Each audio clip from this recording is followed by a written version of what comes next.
Boa noite. Que Jesus nos abençoe em mais este momento de reflexões. Que nós todos sintamos o amparo da espiritualidade amiga a nos envolver, para que levemos para nosso lar, ao retornar, dessa paz, desse envolvimento amoroso que aqui recebemos. Eu trago para hoje uma lição do Emmanuel, que está no livro Vinha de Luz, lição 125, intitulada O Senhor Mostrará. E o Emmanuel, nessa lição, ele comenta uma fala de Jesus que está registrada no livro de Atos dos Apóstolos, capítulo 9, versículo 16. Jesus, quando disse assim: "E eu lhe mostrarei quanto deve padecer pelo meu nome."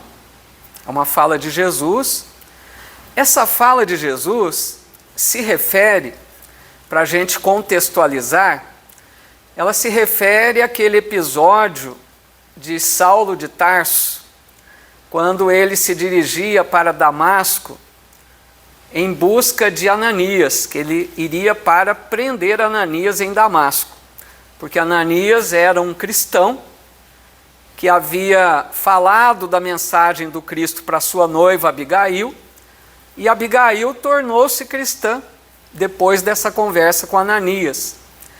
E Saulo ficou muito irritado com isso, e ele foi então perseguir, buscar Ananias para prendê-lo. E no caminho então de Damasco,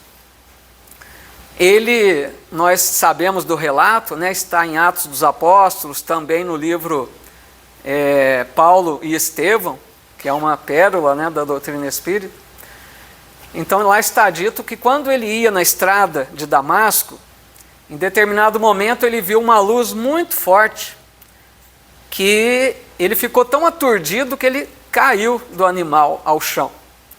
E quando ele caiu ao chão, ele viu um homem exalando um magnetismo amoroso pelo olhar, aquela luz que irradiava desse homem, e ele ouviria então aquela pergunta que jamais esqueceria: "Saulo, Saulo, por que me persegues?" E ele então, tombado ao chão, com grande reverência, ele perguntou: "Quem sois vós, Senhor?" E uma voz doce respondeu a ele: "Eu sou Jesus." E naquela hora então Saulo chorou convulsivamente. Porque, imaginem, ele era um rabino do Sinédrio, ele era um estudioso das leis que Moisés havia deixado. E ele sabia que as Escrituras diziam que haveria de chegar o Salvador, o Messias. E eles aguardavam ansiosamente o Messias. E Saulo não teve olhos de ver que Jesus era o Messias tão esperado. Então imagine o desespero dele quando ele vê Jesus naquela estrada, e ali ele entende o seu grande equívoco, porque ele perseguia cristãos, ele matou cristãos. E ele ali então, naquela situação aflitiva, ele tem uma postura muito interessante, porque muitos de nós poderíamos naquele momento, se estivéssemos no lugar de Saulo de Tarso, ficaríamos chorando, desesperados, arrependidos, inativos. Mas Saulo não, ele tem uma postura proativa, porque ele simplesmente pergunta: "Senhor, o que queres que eu faça?" Uma lição para a gente, porque quando ele pergunta isso, ele já estava colocando uma pedra no passado e já vislumbrando o futuro. Ele olhava já para o futuro, o que poderia fazer a partir de agora. Ele não estava mais preocupado com seus erros do passado. E quantas vezes nós ficamos tão improdutivos, lamentando erros do passado, chorando por situações que nos arrependemos, Quem de nós não terá passado por isso? Mas a lição que Saulo nos deixa é que nós deixamos o passado. Aquilo que erramos, teremos oportunidades futuramente de reparar, de fazer melhor, mas que agora nós olhemos para frente. Procuremos pensar no que podemos fazer a partir de agora. Então foi essa postura de Saulo. E Jesus então diz a ele: levanta-te, Saulo, entra na cidade e lá te será dito o que fazer. E Saulo estava cego, perdeu a visão nessa hora. E ele então vai para Damasco, levado pelos companheiros de jornada, fica numa pensão em Damasco por 3 dias, esperando alguma orientação de Jesus, porque Jesus disse: entra na cidade que lá te será dito o que convém fazer. E ele ficou esperando por 3 dias. E aí o que acontece? Jesus aparece para Ananias. Jesus diz a ele: Ananias, e ele: eis-me aqui, Senhor. Aquela postura do servo fiel.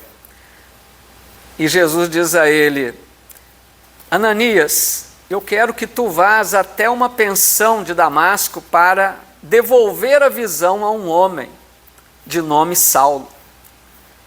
E Ananias diz: mas Senhor, é ele mesmo. Esse homem é perseguidor dos cristãos.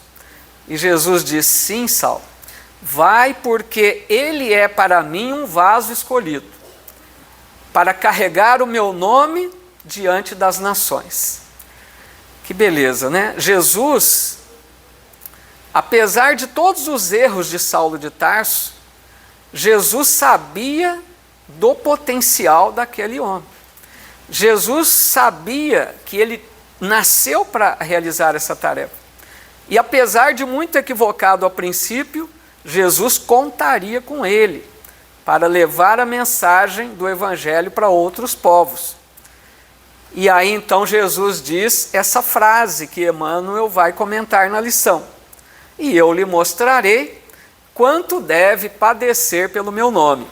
E aí o Emmanuel, gente, vai explicar para nós sobre essa frase que Jesus diz ao final.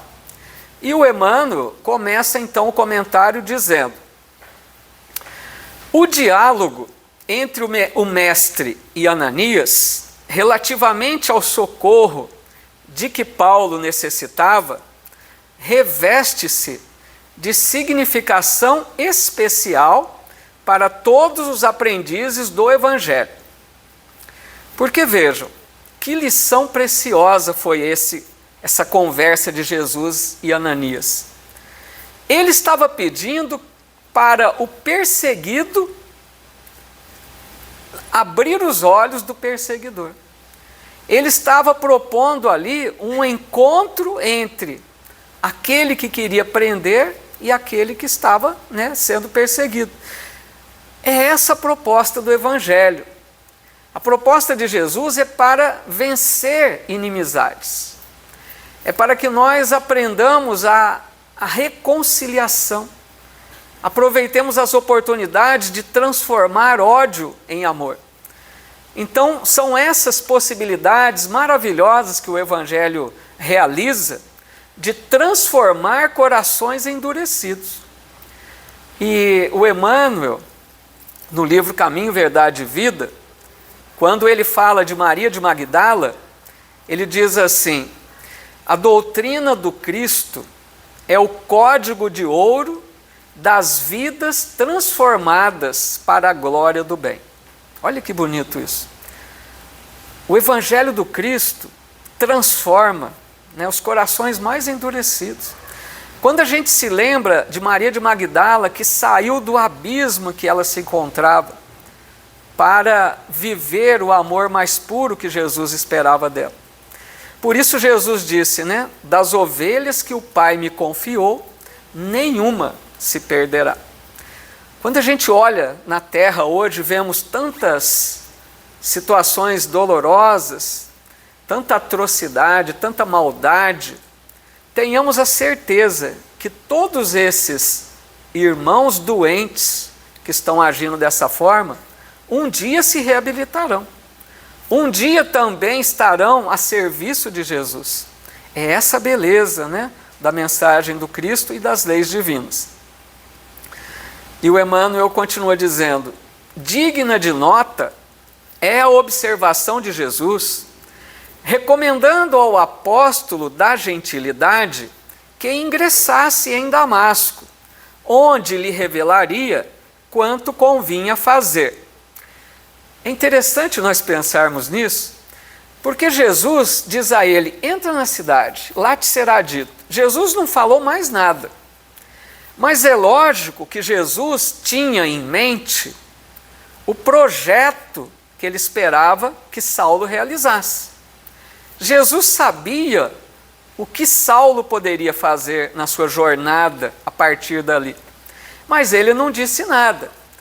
Ele poderia, né, ter dito: olha, Saulo, sua missão vai ser levar a mensagem aos gentios.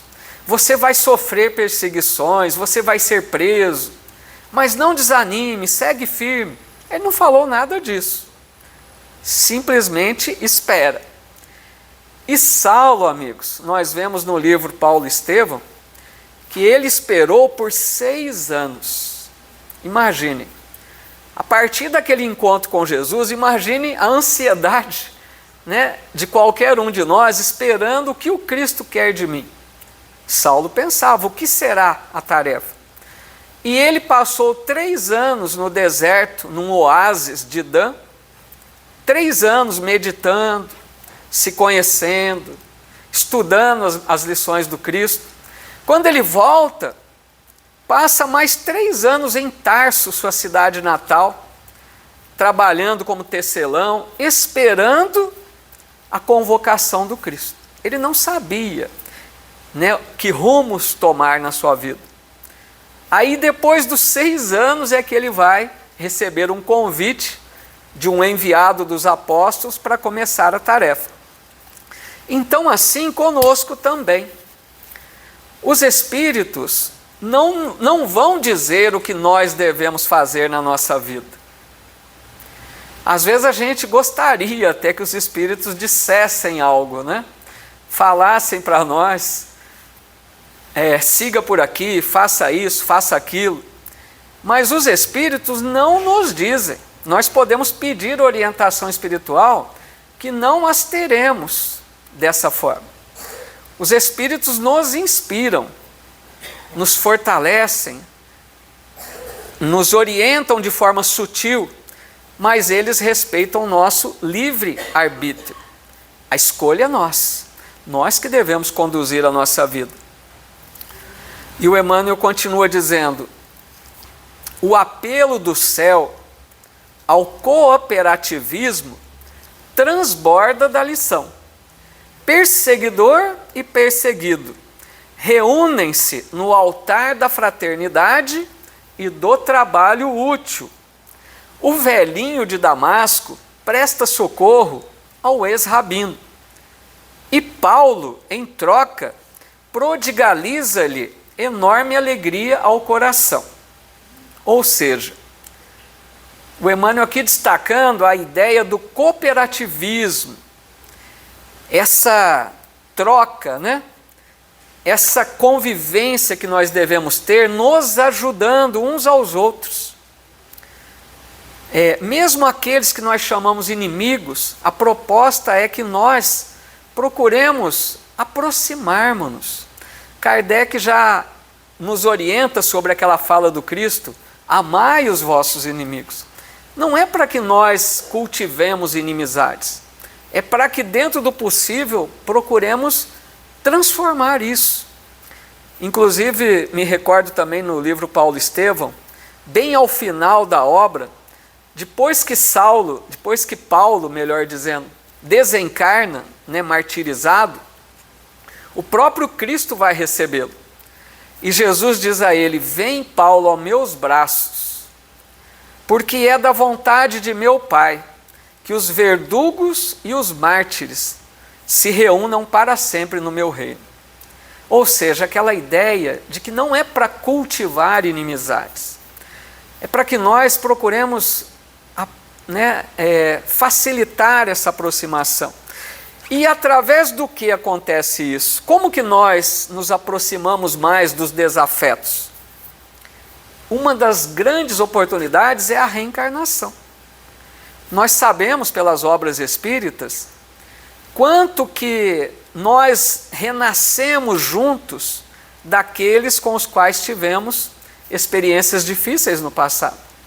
Nem sempre, né? Também estamos juntos das almas afins que amamos, mas muitas vezes em nosso lar temos desafetos do passado, porque é nessa convivência diária, é nessa troca de cada dia, nesse aprendizado, no meio das lutas, das dificuldades, que a gente vai aprendendo, né, a vencer essa animosidade do passado. O cooperativismo vai imperando mais. E o Emmanuel diz: Paulo, em troca, prodigaliza enorme alegria ao coração de Ananias, né? Porque imaginem, amigos, Ananias era um cristão verdadeiro. Ele era um seguidor de Jesus. Ele já conseguia viver de acordo com as lições do Cristo. Então, uma pessoa que já está convertida a Jesus, imaginem a alegria quando essa pessoa consegue ajudar a transformar o coração de outro. Quando essa pessoa conquista mais um coração para a mensagem do Cristo. Porque naquela hora, Saulo passou a compreender a lição de Jesus. Ele se rendeu a Jesus. Então Ananias ficou enormemente feliz, porque era mais um companheiro para o trabalho com Jesus. Por isso que Jesus disse: há mais alegria no céu por um pecador que se arrepende, do que por 99 justos que não necessitam de arrependimento. Que beleza que é isso! A festa no céu, quando cada um se modifica, se transforma. E o Emmanuel continua dizendo: acresce notar, porém, que Jesus chamou a si a tarefa de revelar ao recém-convertido quanto lhe competia lutar e sofrer por amor ao reino divino. Aqui, amigos, pensemos assim: é lógico que Jesus não quer que nós soframos desnecessariamente. Jesus não folgará com o nosso sofrimento. Mas o que acontece? Um mundo como a Terra está hoje, que nós sabemos muito bem, provas e expiações. Esse mundo é muito difícil para os missionários do amor que aqui vêm nos ajudar. Se nós olharmos para a história dos grandes mártires do passado, o que eles receberam de nós, humanidade, pelo seu imenso amor doado? Ingratidão, perseguição, morte. Ou seja, o amor ainda paga um alto preço na terra.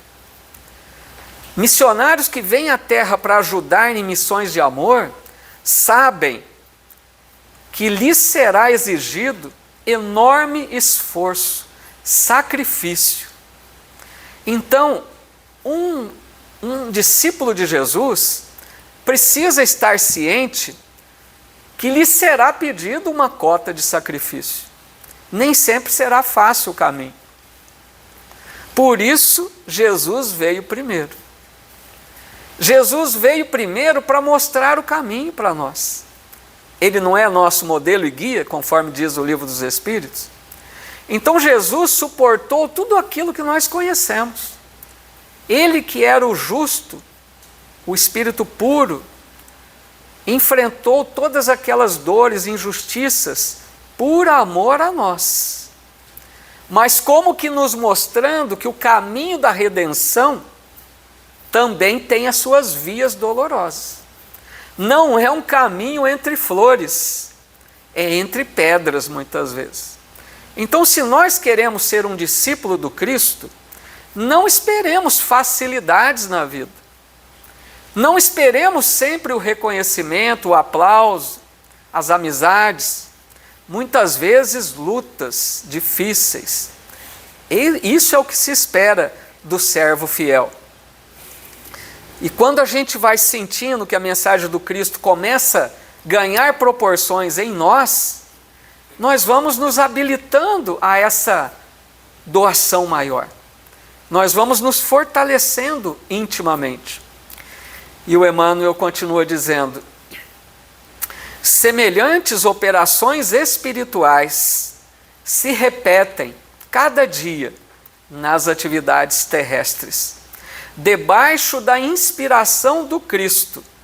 Diariamente há movimentos de aproximação entre quantos se candidatam ao bom entendimento perante a vida eterna. Olha que interessante ele fala, né? Operações espirituais. No nosso dia a dia, na nossa correria, nas nossas atividades tão intensas com coisas, problemas da vida, a gente não está nem percebendo que nós estamos sendo auxiliados por planos mais altos da vida.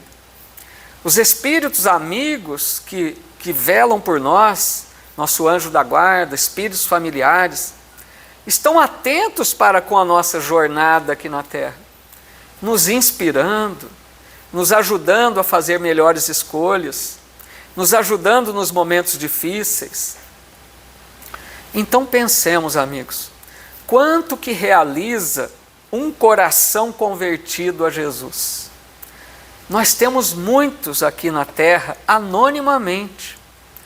Quantos irmãos nossos trabalhando em silêncio, corações já convertidos a Jesus, que nos ensinam com seu exemplo de amor. Então, nesse sentido, de quanto é possível transformar os corações endurecidos, quanto é possível modificar uma criatura para melhor, eu me recordo do rei Herodes. Isso está dito para nós num livro de Humberto de Campos, o Irmão X. Vamos recordar o rei Herodes, naquela época de Jesus.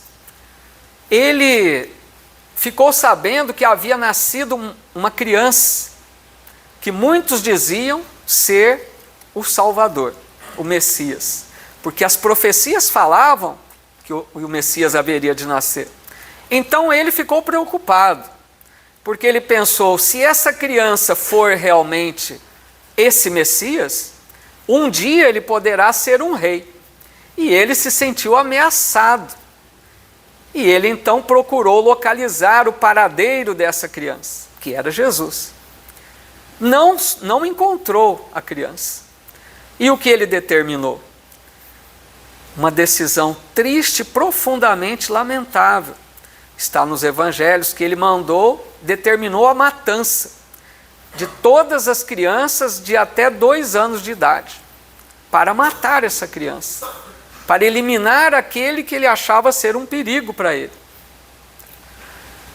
E nos conta Humberto de Campos que esse espírito, o rei Herodes, quando desencarna, é lógico, enfrentou anos e anos de regiões purgatoriais do mundo espiritual, para se melhorar intimamente, para se transformar, para alcançar condições de seguir à frente. E quando ele então é resgatado por abnegados mensageiros espirituais, segue para uma colônia espiritual, ele compreende a gravidade daquela decisão infeliz. Ele se arrepende profundamente daquele ato. E ele então, depois de muito planejamento na dimensão espiritual, ele voltaria para muitas reencarnações com a proposta de ser aquele que salvaria vidas infantis. Ele seria o protetor da infância desvalida. Olha que bonito isso. Porque ele havia errado com relação às crianças. Ele mandou matar. E agora ele voltava para encarnações novas como uma pessoa anônima, simples, que resgatava crianças abandonadas. Ele trabalhava para ofertar condições mínimas de vida para crianças rejeitadas, abandonadas, com vida difícil.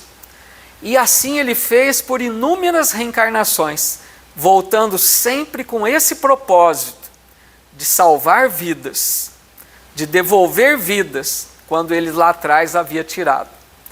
E depois de muitas encarnações com esse propósito, ele renasceria uma nova vez com o nome de Vicente de Paulo, o nosso tão querido São Vicente de Paulo. Quem poderia pensar que esse espírito nobre, apóstolo da caridade, teria errado tanto lá atrás, na figura de um rei Herodes? Para a gente ver a beleza das transformações que ocorrem. Quanto que nós podemos nos transformar para muito melhor. Quando eu pensava nisso, eu me recordei de uma poesia de Castro Alves, que está no livro Parnaso de Além Túmulo, chamada Marchemos, e lembrando aqui só uma estrofe, que ele diz assim: é a dor que através dos anos, dos algozes, dos tiranos, anjos puríssimos faz, transmutando os neros rudes em arautos de virtudes, em mensageiros de paz. Que beleza a criação divina, a reencarnação que propicia essas oportunidades maravilhosas. E o Emmanuel continua dizendo: alguns trazem a mão confortadora e amiga da assistência fraternal. Outros, o júbilo sagrado da esperança sublime. Estabelecem-se novos acordos, traçam-se novas diretrizes. Ou seja, quantos Ananias e quantos Saulos entre nós. Poderemos encontrar muitas pessoas como Ananias aqui na nossa vida, como aqueles que vêm para nos ajudar a abrir nossos olhos, para nos mostrar um caminho melhor na vida, aqueles que vêm nos socorrer, nos amparar nos momentos difíceis. E quantos também como Saulo nós podemos ser também, que tenhamos esse momento de lucidez, como Saulo, que teve a visão restituída e a partir dali dedicou toda a sua vida para Jesus, 30 anos incansáveis de divulgação da mensagem do Cristo. Quantos pais, filhos, irmãos, cônjuges, na intimidade do lar, trabalhando essa transformação dos sentimentos de outrora em sentimentos melhores. E o Emmanuel finaliza dizendo: imperioso é reconhecer, porém, que o Senhor mostrará a cada trabalhador o conteúdo de serviço e testemunho que lhe compete fornecer no ministério do amor infinito. Eu diria, quando nós tivermos esse momento abençoado, que nós sentirmos a presença de Jesus mais forte em nós, porque todos nós teremos, ou já estamos tendo. Quando Jesus, nós sentimos Ele mais próximo de nós. Me recordo aqui João Batista. João Batista disse uma frase que nós podemos trazer por sentido espiritual. Porque João, nós sabemos, ele foi o precursor do Cristo. Ele veio primeiro. Ele veio para preparar o caminho de Jesus. Então ele convidava as pessoas ao arrependimento, para que quando Jesus chegasse, estivessem habilitadas a receber tudo aquilo que Jesus ofertaria. Então João Batista disse em determinado momento: é preciso que ele cresça e eu me diminua. Ou seja, era hora de João sair de cena para que Jesus começasse a missão. Mas podemos trazer essa frase de João para um lado espiritual. é preciso que Jesus cresça em nós e nós diminuamos um pouco mais de nós mesmos.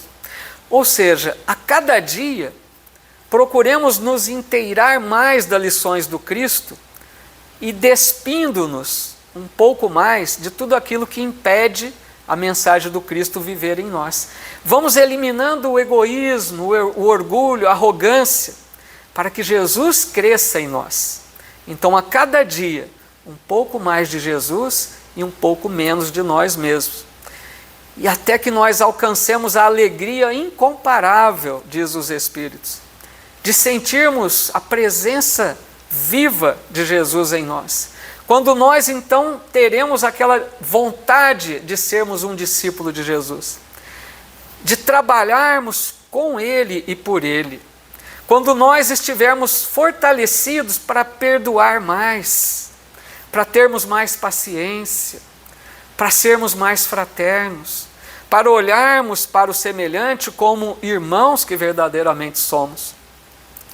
Enfim, estivermos dispostos a uma cota maior de sacrifício, porque é isso que Jesus espera de nós. Não é para agirmos como a maioria. Se alguém nos ofende, eu ofendo de volta, isso todo mundo faz.